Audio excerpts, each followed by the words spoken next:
Olá, meus amigos e minhas amigas. No vídeo de hoje iniciamos falando sobre um ataque de grandes proporções contra a Rússia. Isso mesmo, dessa vez um grande depósito de armas russo foi alvo. E a explosão foi tão intensa, gente, que foi captada por estações de monitoramento sísmico.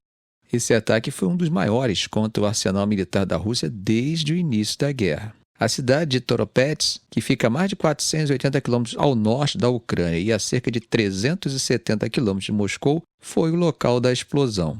De acordo com blogueiros pró-Rússia, o alvo era um grande depósito que armazenava mísseis, munições e explosivos, incluindo mísseis de longo alcance e bombas guiadas russas, conhecidas como CABs.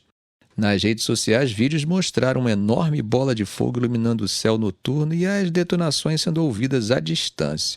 Estações sísmicas que inicialmente acreditaram se tratar de um pequeno terremoto confirmaram o impacto da explosão.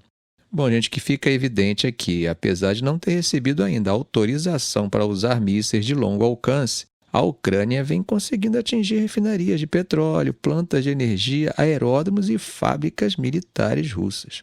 Tudo isso feito com drones de longa distância fabricados domesticamente.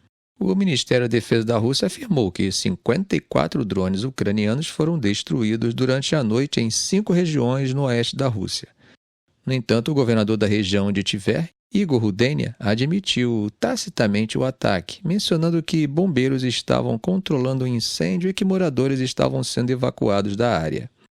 Esse ataque, gente, aumenta a pressão sobre os aliados ocidentais da Ucrânia, como os Estados Unidos e Reino Unido, para autorizarem o uso de mísseis ocidentais como os ataques MS e o Storm Shadow para atingir depósitos e bases aéreas russas, algo que, como vocês sabem, o Kremlin advertiu que pode resultar em consequências graves, até mesmo com o uso de armas nucleares. Bom, já do outro lado, a Rússia continua a impactar de forma grave a infraestrutura ucraniana, especialmente no setor de energia. Hoje, quarta-feira, ataques russos atingiram instalações energéticas na cidade de Sumy, no nordeste da Ucrânia. Enquanto isso, em Kropyvnytsk, na região central, de acordo com as autoridades regionais, uma pessoa foi morta e outra ficou ferida, com várias residências danificadas. A Força Aérea Ucraniana relatou que conseguiu abater 46 dos 52 drones lançados por Moscou durante a noite e que a Rússia também utilizou 3 mísseis guiados, mas que não teriam atingido seus alvos. Em Sumy, as defesas aéreas derrubaram 16 drones. E a infraestrutura de energia da região, que tem sido um alvo frequente, continua sendo protegida por sistemas de energia de emergência. O governo ucraniano, por meio do vice-primeiro-ministro Oleksiy Kuleba, anunciou a criação de um quartel-general de coordenação para proteger as instalações energéticas e preparar a infraestrutura crítica da região para o inverno. Gente, parece que a União Europeia está arrumando um jeitinho de liberar recursos para Kiev. O bloco está se preparando para fornecer até 40 bilhões de euros em novos empréstimos à Ucrânia até o final desse ano, independentemente da participação dos Estados Unidos. Essa decisão vem em resposta à dificuldade que eles estão tendo em avançar com o plano inicial do G7, que era o de utilizar ativos russos congelados para ajudar a Ucrânia. E adivinha quem estava embarreirando? A Hungria, que é liderada pelo primeiro-ministro Viktor Orbán e vem tentando atrasar essa decisão até as eleições presidenciais dos Estados Unidos em novembro. Então, diante desse impasse, Bruxelas decidiu seguir em frente por conta própria. O plano é expandir o atual programa de assistência financeira à Ucrânia. Essa medida, se for aprovada, eliminaria a necessidade de unanimidade entre os países da União Europeia, o que tiraria o poder de veto de Budapeste e garantiria que o financiamento chegasse a Kiev sem mais obstáculos. Mas por que tudo isso é tão importante? Bom, segundo cálculos do governo ucraniano e do FMI, a Ucrânia enfrentará um déficit de financiamento de cerca de 38 bilhões de dólares em 2025. A ajuda financeira internacional seria essencial para que o país continuasse funcionando e resistindo aos russos. O montante exato dos empréstimos, segundo as propostas, pode variar entre 20 bilhões e 40 bilhões de euros. E, apesar de o plano original ainda estar em discussão, a União Europeia quer garantir que esses recursos estejam disponíveis antes que o atual programa de apoio expire no final do ano. O plano original da Comissão Europeia envolvia a participação dos Estados Unidos e permanece como o Plano A, mas há uma necessidade, segundo eles, urgente de uma alternativa se a Hungria mantiver seu veto até as eleições dos Estados Unidos. Em junho, os líderes do G7 chegaram a um acordo para emitir um empréstimo de 50 bilhões de dólares para a Ucrânia, com a ideia de que os futuros lucros de cerca de 260 bilhões de euros em ativos russos congelados serviriam para o pagamento. Com isso, a União Europeia e os Estados Unidos assumiriam cerca de 20 bilhões de dólares cada, enquanto o restante seria compartilhado entre o Reino Unido, Japão e Canadá. No entanto, os Estados Unidos exigiram garantias de que os ativos russos, principalmente mantidos na Europa, permaneceriam congelados para que garantisse um fluxo constante de renda. A Comissão Europeia propôs que as sanções sobre os ativos russos, que atualmente têm um período renovável de 6 meses, sejam estendidas para 36 meses ou até 5 anos, com o objetivo de dar maior segurança jurídica. Contudo, Viktor Orbán, o primeiro-ministro da Hungria, está bloqueando essa extensão. Enquanto isso, a temperatura do discurso da OTAN contra a Rússia não parece querer esfriar, principalmente se temos alguém que joga mais gasolina no fogo.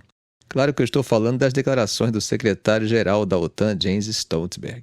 Ele afirmou que permitir que a Ucrânia use armas ocidentais de longo alcance para atacar o território russo não seria uma linha vermelha que levaria Moscou a escalar o conflito.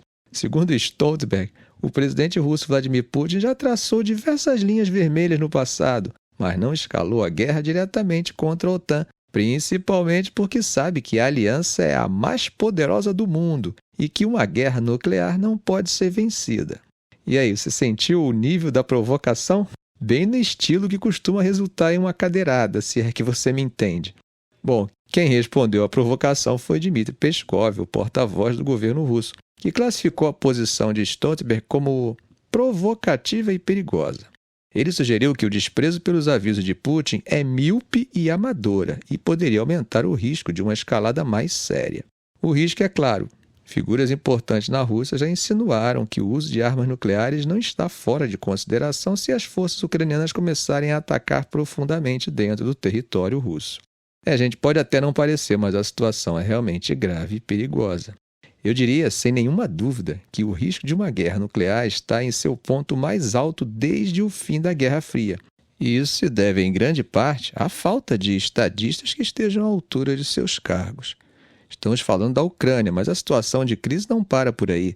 Tensões crescentes no Oriente Médio, com o Irã potencialmente acelerando seu programa nuclear e a Coreia do Norte expandindo seu arsenal, também contribuem para o aumento desse risco global.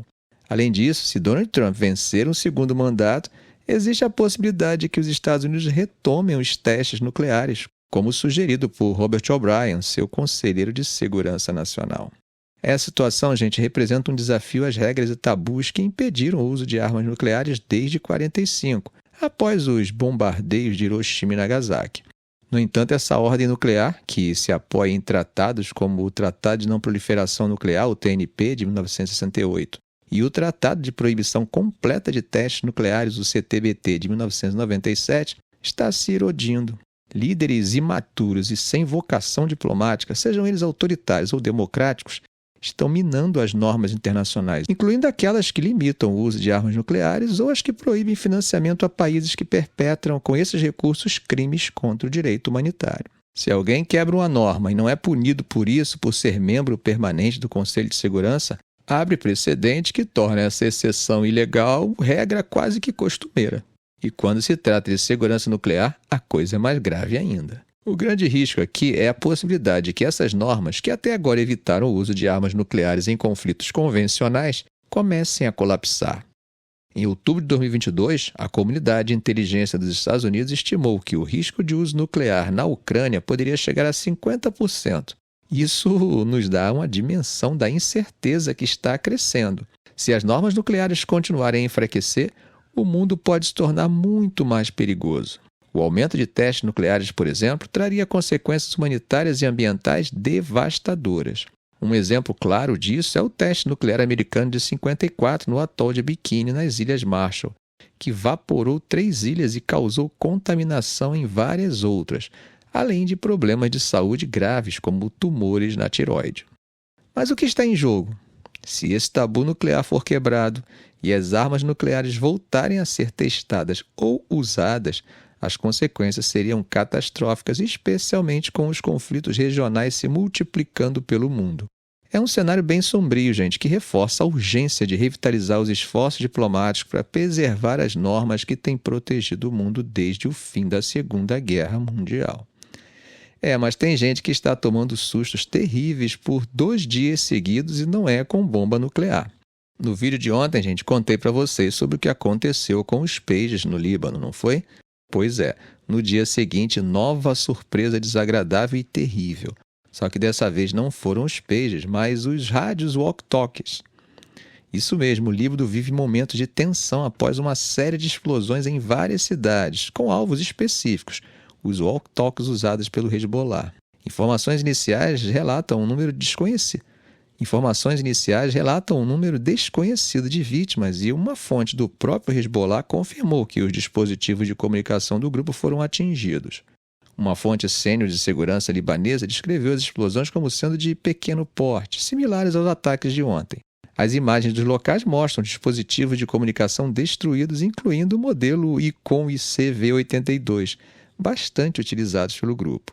Durante um funeral em um subúrbio de Beirute, uma explosão atingiu um membro do Hezbollah que participava da cerimônia para homenagear combatentes mortos no ataque do dia anterior.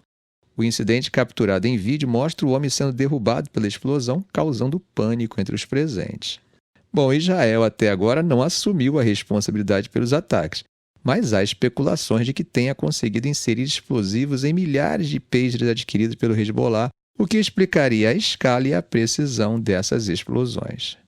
Ficamos por aqui. Se esse vídeo foi útil a você, faça um comentário, compartilhe em suas redes sociais, dê um like. E é claro, se ainda não for inscrito, inscreva-se no canal e ative o sininho para não perder os próximos vídeos. Ok, gente? Um grande abraço do professor Arão Alves.